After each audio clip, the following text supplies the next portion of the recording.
What if I told you it's possible to completely recover from scoliosis related back pain and sciatic pain? I promise you, I'm not giving you false hope. In this video, I'll share the exact process I used to reverse my back and sciatic pain. I first experienced low back pain at the age of 11. My parents did what any good parents would do. They took me to a doctor, and after scans and imaging, I was diagnosed with scoliosis. I still remember my doctor's words very clearly. Your spine is S shaped, like a snake. This is putting pressure on your nerves. It can't be fixed without major surgery. But if your pain gets worse, we may have to consider surgery when you get older. I was not exactly a fearful child, but that was not comforting to hear for an 11-year-old. I'm not blaming my doctor. He did and said what he knew best, but I now also understand that this kind of messaging from our doctors can cause the brain to become hyper alert. Even if we are not thinking about it consciously or scanning our body knowingly for symptoms, this becomes one of the many experiences that can prime our brain to live in fear. Anyway, that's a topic for another video. Moving on with my story, my doctor gave me some stretches and exercises telling me that they'll strengthen my back and help with the pain. And they did. But since then, I lived with some level of low back pain. Sometimes the pain would get really bad. I also developed severe burning sciatic pain in my right leg. It would get hard to sit, walk, or even stand. My right leg sometimes felt like it had no strength, like I couldn't put any weight on it, or else I might fall. There were also days when I lived fairly normally without crazy, intense symptoms. Now, why am I telling you all this? Because if you have scoliosis or back pain, you've probably had similar experiences. You've been told by a doctor that it's the structure that is causing your symptoms. I'm here to challenge that belief. Fast forward a couple of decades, I'm in my 30s now with multiple diagnoses related to chronic pain, fatigue, autoimmunity, and hormonal issues. I had already heard of pain reprocessing therapy or PRT, but I brushed it off for almost a year thinking, my problem is different and much more complex. PRT cannot possibly help me. But eventually, I got to a point where I was desperate enough to try anything that might work. So I signed up to be trained as a practitioner. During the training, I applied PRT strategies to one particular symptom, this bizarre cold burning sensation in both my legs, like someone had rubbed extra strong menthol on my skin and on the inside of my legs. Within a month of using PRT, that symptom was gone, completely gone. Now that got my attention. During the training, I also learned about research studies showing that back pain had no relationship with structural abnormalities. Yes, you heard that right. For example, in one study, researchers scanned the backs of people who had no back pain at all. And guess what? 2 out of 3 of them had disc bulges, herniations, or degeneration on their scans, and yet no symptoms. Let's take a look at this massive literature review of over 3,000 symptom-free people. On the left are the imaging findings, and the columns show different age groups. Disc degeneration was found in 37% of 20-year-olds, 68% of 40-year-olds, and 96% of 80-year-olds. And yet, these people had no pain. I had always thought that structural abnormalities explained back pain. Many of my family members, relatives, and myself, we had all been told this, and yet thousands of people have the same structural issues and they have no back pain. What was going on here? Then I read another research study that blew my mind. Researchers followed patients after an initial episode of back pain, and using only brain scans, they could predict who would go on to develop chronic back pain with 85% accuracy. I'm not talking about spine scans, these were brain scans. That was a big turning point for me. But I still had doubts. A part of me still clung to the belief that structure has to play a role, right? After all, my doctor had said my S shaped spine was pressing on my nerves. But this is when I had another turning point in my healing journey.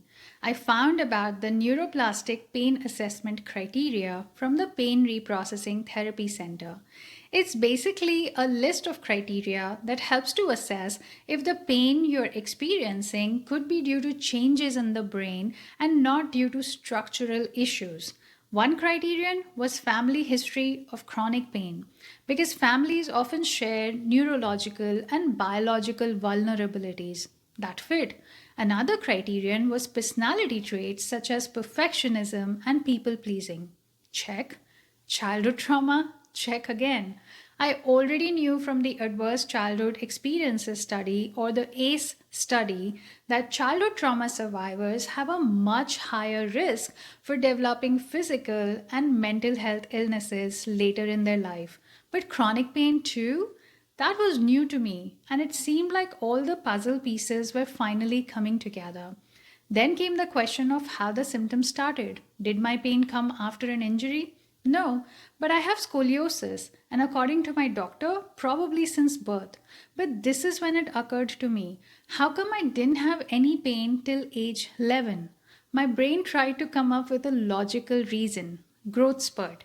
That must have made the structural issues worse, and that's why there was pressure on nerves causing the pain. And I thought, well, that's a good point. But my growth spurt didn't happen on the exact day I experienced pain. It happened gradually, over a period of time. Why did I experience pain on that particular day?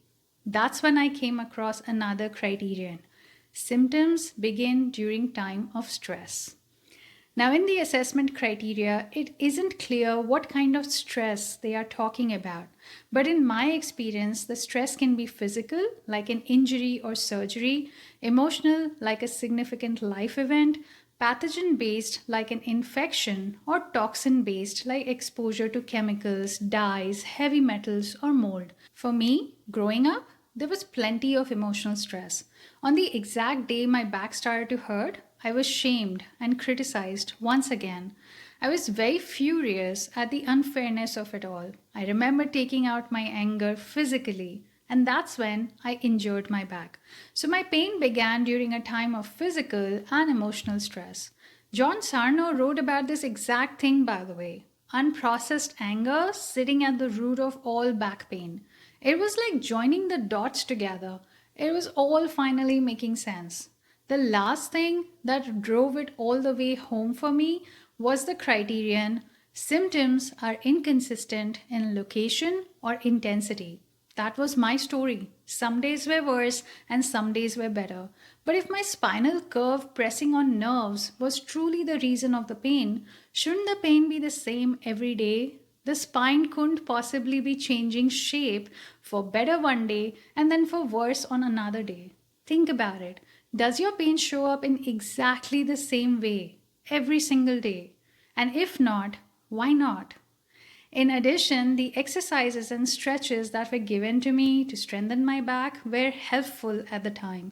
But I now understand that these exercises help because they reduce muscle tension and improve blood flow, which sends messages of safety from the body up to the brain. As Dr. Lorimer Moseley says, motion is lotion. Movement is very therapeutic for the body, but it's not going to change my spinal curvature. And yet, these stretches and exercises helped me find relief.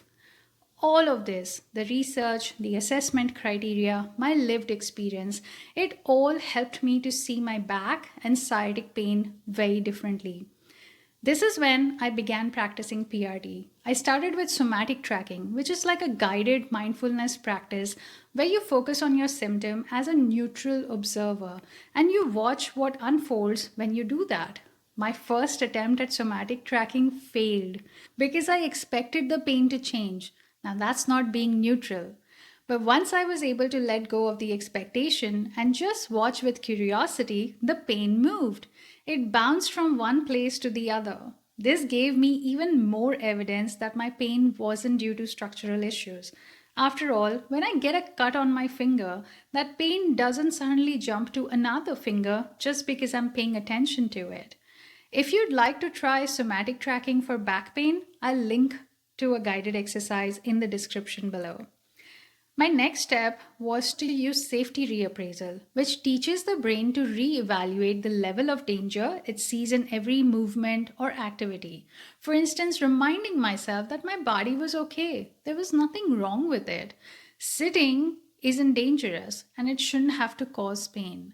I'd even thank my body for the pain because it was a warning signal from my brain to tell me that I was in danger, that I felt unsafe. But I'd also remind my brain that we didn't need this protection anymore. I was no longer 11 years old, living in an unsafe situation. I didn't need to hold my anger down. It was okay to talk about it.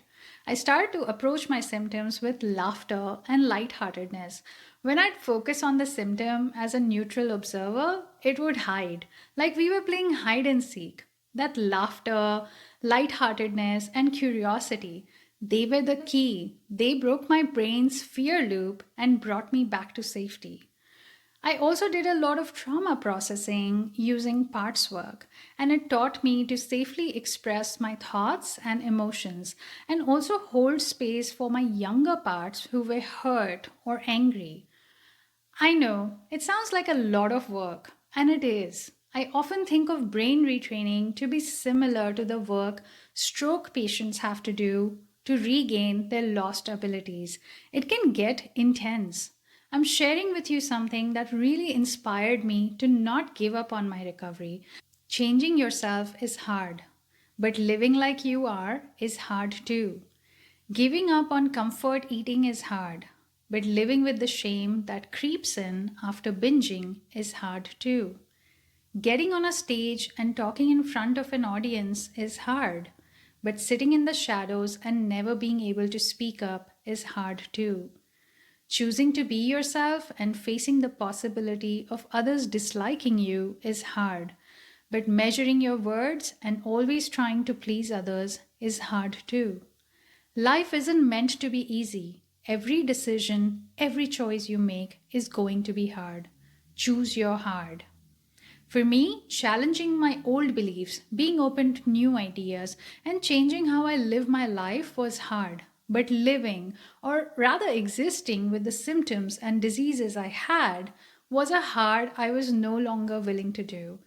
And if you are not there yet, there's no judgment. I get it. It took me a year to be open to believe that I could recover from my illnesses. I think healing happens when you find the right information at the right time. So here's the information I want to leave you with. Structural abnormalities are very common, even in young people. As Dr. Tim Flynn says, disc changes are often like wrinkles on the inside. It's a normal part of aging that all of us go through, and it doesn't have to cause pain. In fact, it's only when we have pain that we go for imaging and find these abnormalities. Pain isn't always about a structural problem. It's often a brain and nervous system issue. But that means that recovery is possible because the brain can be retrained. If I can reverse decades of scoliosis and sciatic pain, so can you. Remember, remission is possible.